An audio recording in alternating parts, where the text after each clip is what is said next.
Hi there, welcome back to the archive. So in this one, I just want to get more into the actual medical, who gets diagnosed as paranoid and why, right? So the primary group of people diagnosed as paranoid in a clinical context are those who meet the criteria for paranoid personality disorder, which is PPD.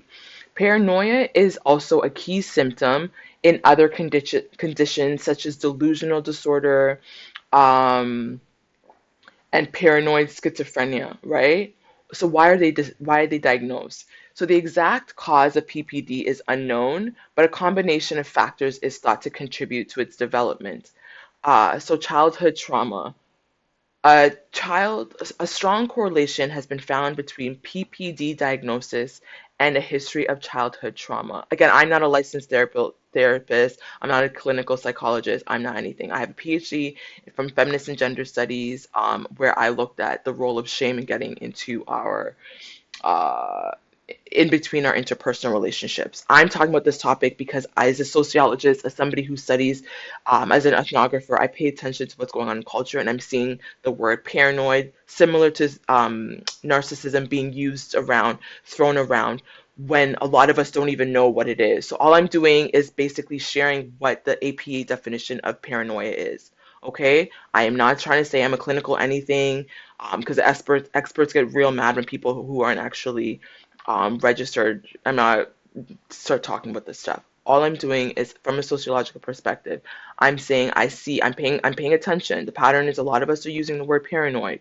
I've had it used on me. Sometimes it was warranted. Sometimes it was not unwarranted. I just want to share my experiences. Okay? Before I have anybody coming to me and be like, she's not even a real psychiatrist. I know that. I said that.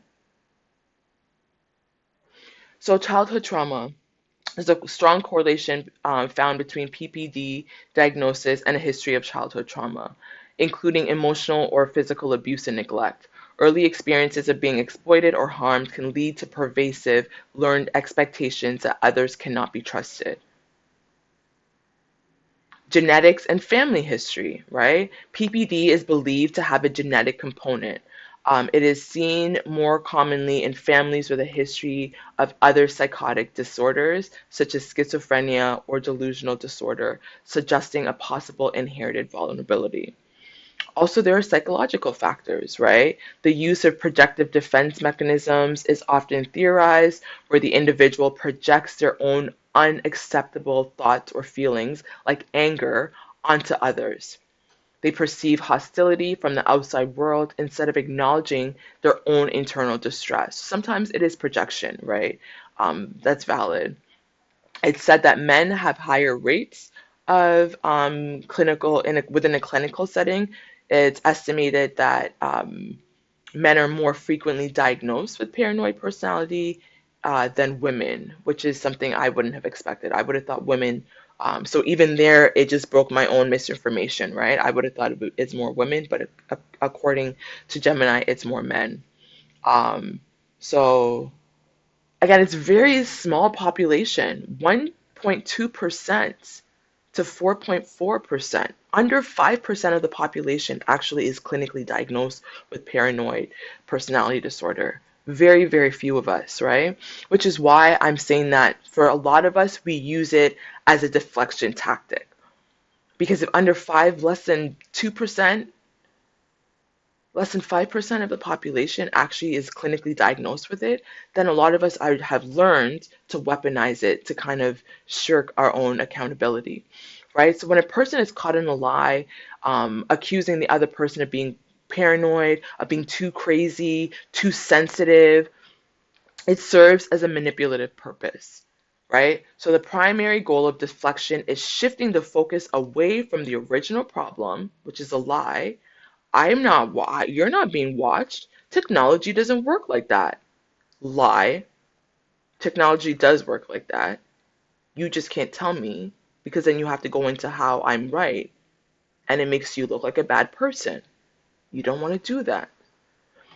And on to the accuser's behavior and their mental state.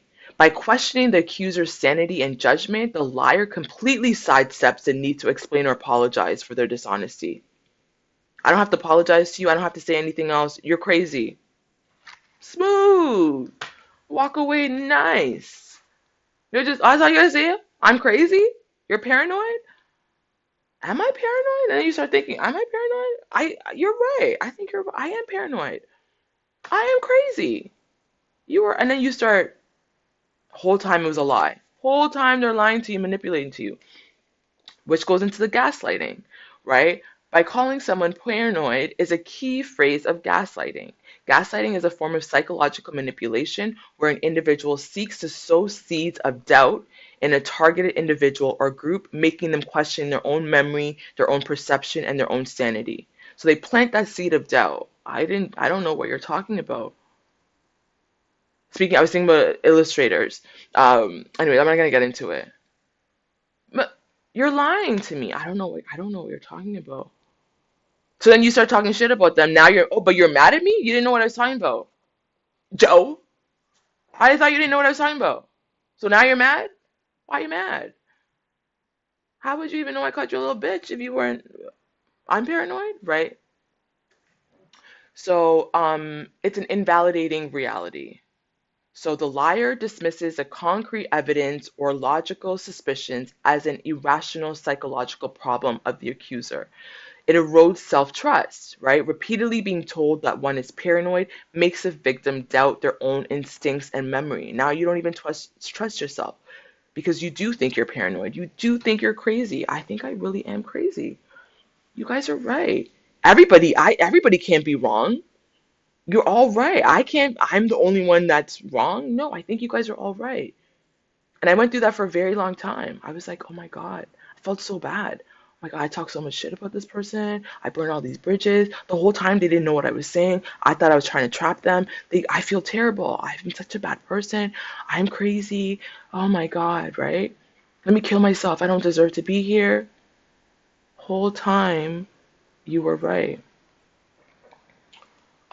This is especially effective when the victim was in fact correct. If you were actually right, it's so effective. That self-trust, you learn not to trust yourself. And then you have to now work through forgiving yourself for not trusting yourself. That is a hard part. Not only do you have to forgive them, now you have to forgive yourself because you didn't trust your own intuition. And then now they blame you. Well, you should have trusted yourself. I didn't make you believe me. It's crazy making. It's crazy making. Diabolical. But this is the world we live in, which is why I want to share it from my own experience because I know that I'm not the only one, right? And controlling the narrative. It forces the accuser to defend their state of mind. I'm not paranoid. Rather than staying on the offensive about the lie. Why did you lie to me? Right? Now you're controlling the narrative. Now, rather than being like, why did you lie to me? It's, I'm not paranoid. You have to defend yourself. It's like that quote Toni Morrison says about racism.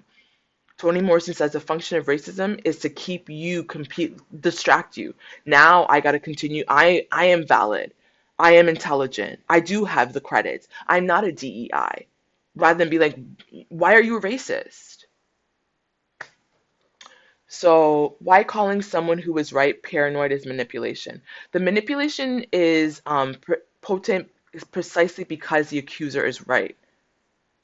When the person who has suspicions is proven correct, but their liar attempts to reframe that valid suspicion as a mental health disorder, it constitutes a profound act of psychological abuse and control. It is psychological warfare. It is psychological and emotional abuse. It is a form of control and manipulation. Now you're using psychology terms and you think you're a big shot and she went and got her PhD and now she's sounding all white. Okay, girl. I'm talking girl here as gender neutral because it's usually guys I'm talking to. This is a form of manipulation because it weaponizes mental health terms to achieve a non-therapeutic goal. Weaponizing a mental health term. So the word paranoid refers to a genuine and serious psychological state of extreme, persistent, and often unfounded distress, which I talked about earlier, right? P, uh, PPD is real. One second. I gotta go take my birth control pill. All right. Um, Again, PPD is valid. People do have it. It is a real mental health challenge.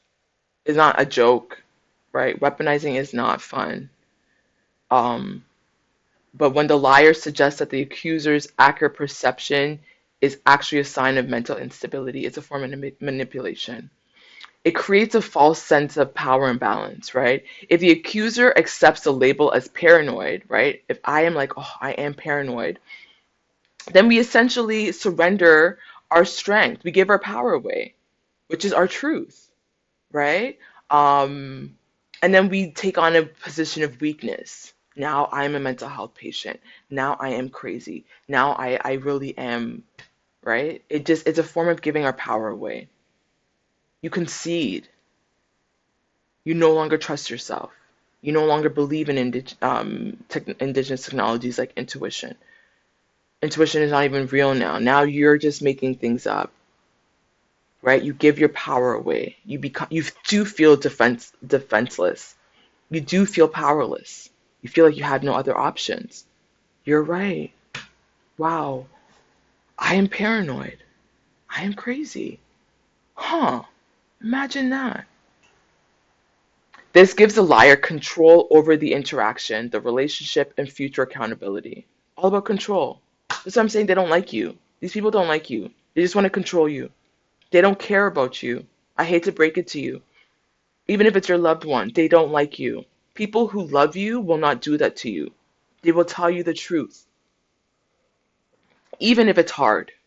They don't care about you. Those are not your people. And it punishes truth telling. We don't like people who tell the truth. We don't like people who tell the truth at all. They make us sick.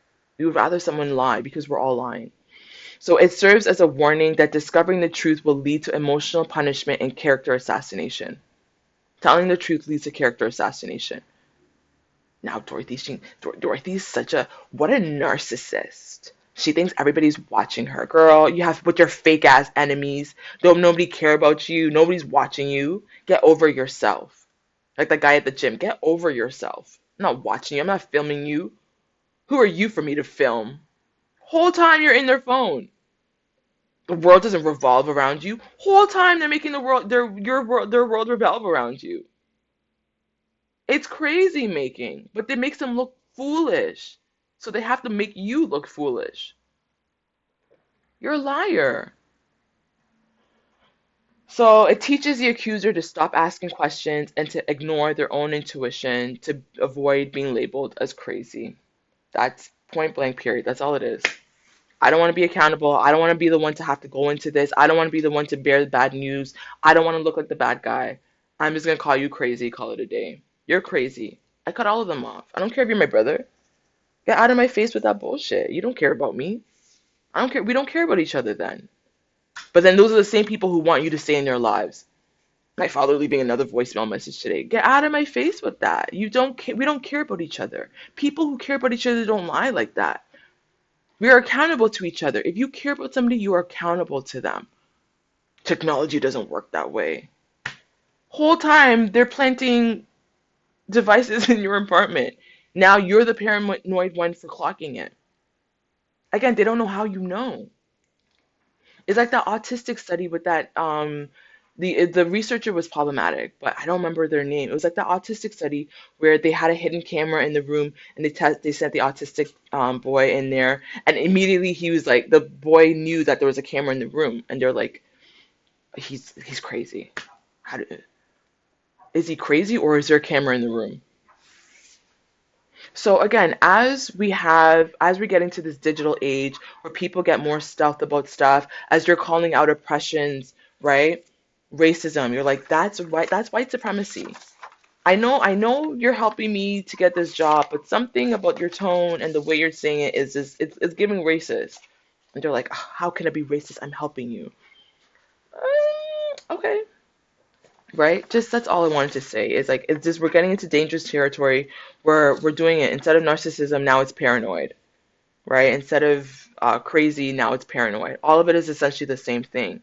Is manipulation to avoid telling the truth, to avoid having difficult conversations, and now you're making people feel like they are the crazy one when you just lack integrity, when you're just a coward who can't tell the truth, when you're just afraid to have difficult conversations, when you don't know how to communicate. Say that. I don't know how to communicate. I'm still immature. I'm underdeveloped. I need to work on my communication styles. I love you, but I don't know how to tell you the truth. No. You're paranoid. You're paranoid. Now, when you're like, ooh, the UN that escalated with Donald Trump, good for you, UN. They're like, oh, you're paranoid. Well, okay, but good for you, right? People are playing in our faces. Donald Trump, oh, yesterday, I am the only president to have ever stopped 7 wars in 6 months. Sir, list out the wars for us, please. I'm not saying you're lying, but can you please name all 7 wars that you have stopped? Nobody calls him out on it. Did anybody stop to ask Donald Trump what are the 7 wars that he said he claimed to stop? What 7 wars? I would love to know. I would love to know. That one shindig he did with between Congo and that was the 7 wars? So, whew, paranoia. Are you paranoid? Do you call people paranoid? Again, not to say that we do say it even casually as a joke, but let's stop it because it is ableist, right? Even calling people crazy, it's very ableist. And I know I have to work on that, my ableism. And most people don't care about ableism because we don't care about disabled folks. We just don't care about disabled folks because we think we'll never become disabled in our lifetime. We think disabled people are lying. Just like climate change is not real. Okay, it's not funny, but like it's all right. Until next time, let me go. Stop calling people paranoid when you know they're telling the truth. That's all.